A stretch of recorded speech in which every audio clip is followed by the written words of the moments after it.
태반에서는 그 두 가지를 우리가 알 수 있죠. 탯줄, 네. 그다음에 태반. 네. 그 양쪽에서 우리가 그 소위 말해서 줄기세포를 가지고서 그걸 이용할 수가 있습니다. 자, 그래서 우리가 여성들이 꼭 알아야 될 것은 뭐냐면 절대 태반을 그 아기 낳다 그래서 잊어버리지 말고 얼른 태반에서 나나 우리 가족에게 필요한 게 채취될 줄기세포를 채취해야 되니까 꼭 그걸 의사에게 말씀해 주시는 그런 분들이 되기를 제가 좀 그 바라봅니다. 자, 그러면 이 태반에서 우리가 얘기할 수 있는 줄기세포는 두 가지가 있어요. 하나는 말씀드린 거인지 모르지만 그 소위 줄기세포, 태반 줄기세포. 하나는 상피 줄기세포. 이 두 가지가 태반에서 나오는데 이 두 가지가 소위 말해 줄기세포는 쉽게 얘기해서 여러분들 모든 거의 근간인데 아직 분화하지 않은 그런 세포입니다. 그리고 뭐든지 될 수 있는 그런 게 바로 이 태반에서 나올 수가 있는데 그 태반에서 만든 줄기세포 또 탯줄에서 만든 줄기세포 두 종류가 있죠. 그 탯줄에서 만든 줄기세포를 우리가 뭐 제대혈 아주 어려운 말이에요. 사실 제대혈. 그 미국 말로는 belly button 배꼽이라고 그럽니다. 소위 배꼽 동맥이에요. 또 그 의학용어는 umbilical cord라 그래요. 그 배꼽 탯줄. 그러죠. 그다음에 이 태반은 영어 좀 배우듯이 나쁠 거 없어요. 플라센타라는 거예요. 바로 이게 태반입니다. 그래서 연결이 되는데 우리가 흔히 아는 제대혈 줄기세포 그건 아기를 낳을 때 그걸 보관하는 사람이 꽤 있는데 태반을 아직 모르시니까 그럼 대개 100cc 정도를 뽑아서 보관합니다.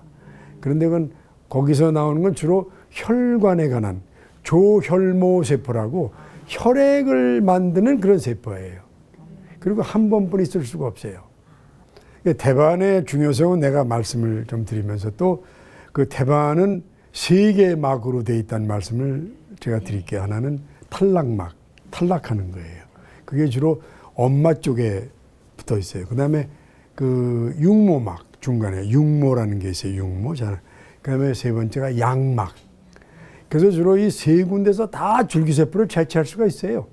탈락막에서도 가능하고 또 육모막에서도 가능하고 또 양막에서도 가능하고. 근데 주로 이제 우리가 이 태반을 얼른 그 키트라는 거 이제 집어넣게 되면 보내게 되면 그걸 일부를 잘라가지고 양막에서 주로 우리가 그 줄기세포를 채취하는데 중간엽이라는 말을 써요. 메센카이말. 내 영어를 잘해서 그런지 한국말 잘. 중간엽 줄기세포. 그다음에 말씀드린 상피, 겉의 피부. 이 두 가지가 우리가 채취할 수가 있습니다. 그런데 이 소위 말해서 양막에서 나온 중간엽 줄기세포가 최고예요. 탈락막, 육모가 훨씬 좋아요. 질도 좋고 숫자도 많고 또 쉽게 많이 얻을 수가 있어요. 여러분들 뭐 되게 우리가 줄기세포 하면 지방에서만 뽑아내는 줄 알잖아요. 또 골수에서 뽑아내는 줄 알고 제대는 뽑아내는 줄 아는데 이 태반에서 뽑아낼 수가 있고 태반은 양도 많고 근데 이 태반에 있는 그 줄기세포의 숫자가 제대에서 뽑아내는 숫자의 1000배가 많아요. 그러니까 훨씬 아주 더 유리하다고 볼 수 있죠. 그리고 역할도 분화 능력이나 이런 것도 다른 거에 비해서 아주 훌륭해요. 그리고 또 말씀드리죠. 호밍 이펙트라 그래요. 우리 홈을 자기 집이라 그러잖아요. 이 줄기세포가 저희 집을 찾아가요. 예를 들어서 전에는 생각할 때 조혈세포 그러면 줄기세포는 피만 만드는 데 가는 줄 알지만 이 태반에 있는 소위 말해서 그 중간엽 줄기세포는 이렇게 머리? 그럼 머리로 가지고 우리 몸에 필요한 알아서 가져요. 그리고 여러 군데로 변할 수 있고 그래서 우리가 소위 말해서 그 분화 능력이 뛰어난 이걸 호밍 이펙트. 그러니까 축구에 리베로라는 게 있어요. 이것저것 다 하는. 그 바로 리베로가 양막의 그 소위 태아의 중간엽 줄기세포가 되는 겁니다. 그래서 훨씬 많고 쉽고 또 보관하기 좋고 또 중요한 게 뭐가 있냐면 그 이런 제대혈에서 나온 그 줄기세포는 피에 관련된 질환에만 주로 쓰죠. 그렇죠? 그리고 한 번 쓰면 버려야죠. 뭐 다시 뭐 모을 수도 없는 거고, 백신이.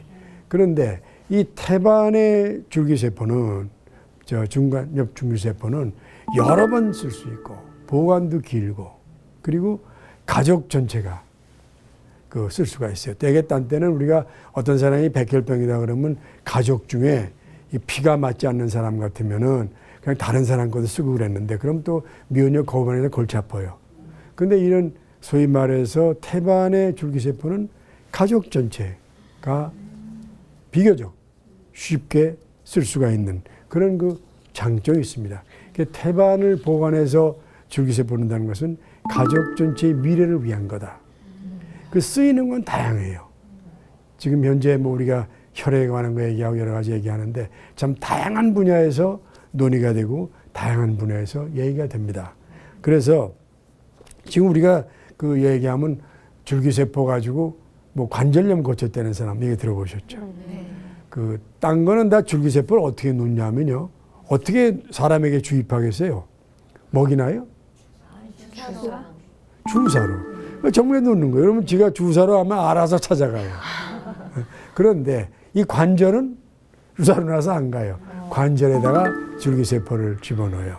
그래서 이제 줄기세포를 갖다가 그걸 수억 개로 늘려서 한 번에 1억 5천 개, 3억 개 이렇게 몇 번씩 이렇게 숫자 많은 걸 집어넣습니다. 그럼 거기서 변화를 보는 거죠. 그래서 이런 관절염을 고쳤다. 근데 의사들 중에는 이걸 믿는 사람도 있고 안 믿는 사람도 있어요. 근데 어떤 사람은 하여튼 낫대요. 그 낫대니 뭐라 그럽니까? 그래서 그런 것도 있고, 또 어떤 사람은 뭐 이래서 무슨 암을 심하게 앓았는데 그 암이 2차적이 되는 걸 갖다가 이 줄기세포를 했더니 뭐 고쳤다. 그런 사람도 있어요. 또 당뇨 환자들도 이 줄기세포를 이용했더니 그 췌장에서 당뇨는 인슐린이 부족해 생기거든요. 인슐린이 많이 만들어서 자기 당뇨가 좋아졌다.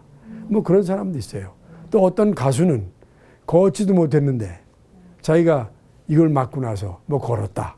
이렇게 얘기하면 제가 그 구체적인 사례를 이렇게 말씀드리는 건 100% 의사들이 그걸 연구가 개인의 사례니까 그걸 우리가 100% 뭐라고 말씀이 없어서 그냥 사례가 있었다. 자기가 그렇다는데 내가 뭐라고 그럴까. 그런 의미에서 그 사례를 말씀을 드리는 겁니다. 참 그렇게 되기를 우리가 기대합니다. 네. 만약 이런 줄기세포가 이런 그 태반 줄기세포도 우리 그렇지만은 어떤 또 목사님 중에는 내가 파킨슨씨 병이라고 손을 떠는 게 있어요. 이걸 떠는데 내가 힘들었는데 줄기세포를 몇 번 맞고서 좋아졌다. 그런 또 목사님이 그러시니까 믿을 수밖에 없잖아요. 그런 분들이 그래서 다양하게 지금 사례는 보고되고 있습니다. 그건 뭐냐 하면 아직은 정확하지 않을지도 모르지만은 그게 진실일지도 모르지 않느냐. 그런 미래를 우리가 갖고 있습니다. 그리고 또 실제로 이제 학자들이 연구하죠. 학자들은 논문으로 얘기합니다. 누가 뭐 먹고 배운 거 저 다 안 믿어요. 근데 논문이 나왔는데 뭐냐면 미국의 피츠버그 대학이라고 야구 좋아하시면 저 강정호 선수라는 사람이 있어요. 우리나라 야구 선수. 네. 이 친구가 메이저리그가 지금 피츠버그에서 야구 선수예요. 네. 그 피츠버그. 미국의 아주 추운 곳입니다. 옛날에 강철로 유명하던 곳인데 이 피츠버그 대학에서 연구를 했어요. 했는데 사람 가지고 한 게 아닙니다. 쥐 가지고 해보니까 이 늙은 쥐에다가 젊은 쥐에 줄기세포를 놔줬더니 확 젊어지더라. 그리고 수명도 3배 길어지더라. 이거는 동물 실험이니까 이 얘기가 나왔어요. 우리가 뭐든지 된다는 건 어떻게 하냐면 처음에 아이디어를 가지고 동물 실험, 쥐, 그 다음에 뭐 개, 토끼, 그 다음에 원숭이, 침판지, 거기에 성공이 끝나면 사람에게 갑니다. 그런데 그런 얘기를 해요. 근데 가끔 가다가 이런 줄기세포는 조심할 게 있는 게 뭐냐면 가끔 기형의 암을 만들어요. 어떤 때. 그걸 우리가 기형종, 테라토마. 되게 암은 하나 생기는데 기형종은 뭐냐면 보통 암은 덩어리가 생기잖아요. 그 이상한 곳에 여러 개의 세포를 가진 그런 그 덩어리가 생길 수가 있고 또 어떤 사람이 예를 들어서 그 자라는 게 우리는 보통 키가 자라다 멈추잖아요. 네. 계속 자랄 수도 있잖아요. 이제 그런 여러 가지 위험성은 좀 가지고 있습니다. 그걸 가지고 고려하면서 하는데 이 쥐 같은 실험에서는 근육 속에 있는 줄기세포를 가지고 놨더니 확 젊어지고 3배 수명도 길어지더라. 앞으로 이제 이런 걸 우리가 어떻게 이용할지 이게 이제 우리가 또 생각할 겁니다. 말씀드렸지만 참 괴로운 게 선천적인 질병이죠. 네. 또 어떤 사람은 뇌가 계속 위축이 되는 사람이 있어요. 그래가지고 결국 뇌 기능이 상실돼요. 그런 사람도 있고 또 가끔 우리가 언청이라 그러죠. 네. 그런 사람도 있고 또 뇌성마비 앓고서 나오는 아이들 있죠. 네. 이게 뭔가 좀 해줘주고 싶잖아요. 네. 그 난치병들. 아. 이런 난치병이기 때문에 주로 이런 사람들은 뭘 잡는 심정으로 또 이 줄기세포를 가지고 한번 자기가 해보고 싶어요. 어떤 사람은 난 무슨 뇌성마비를 했더니 좋아졌다. 또는 나는 알츠하이머라는 병이 있어요. 치매. 치매가 좀 좋아졌다. 인지 기능이 그런 사람도 있고 또 어떤 사람은 관절염이 있었는데 그걸 좋게 고쳤다. 이렇게 얘기하는 사람도 있고 그런 사례는 우리가 많이 있다는 말씀을 드립니다. 그 다음에 우리가 이제 또 하나 얘기하는 것은 지금 초점이 뇌, 난치병, 그 다음에 유전적인 질병, 여기 관심 갖죠? 그 다음에 또 하나 관심 가냐면 심장. 심장에 또 관심을 가야 되잖아요. 그 심장에 관심 가야 돼. 그거는 실제로 사람에게 제대열 줄기세포와 태반 줄기세포를 놨더니 심장이 커지는 병이 있어요. 심장이 확장되는 심염. 그게 굉장히 좋아졌다. 그런 보고가 있어요. 그래서 최근에 많은 데서는 뭐냐면 심근경색이라는 게 뭐냐면 심장의 핏줄이 막혀가지고 심장의 근육이 썩는 거예요. 그게 심장마비예요. 그걸 재생시켜 보려고 하는. 근데 그런 소위 말해서 비슷한 거가 괜찮은 적이 있었다. 이런 보고서도 실제로 사람을 대상으로 해서 2008년에 나왔습니다. 그래서 앞으로 이건 우리가 굉장히 생각해 볼 그런 얘기입니다.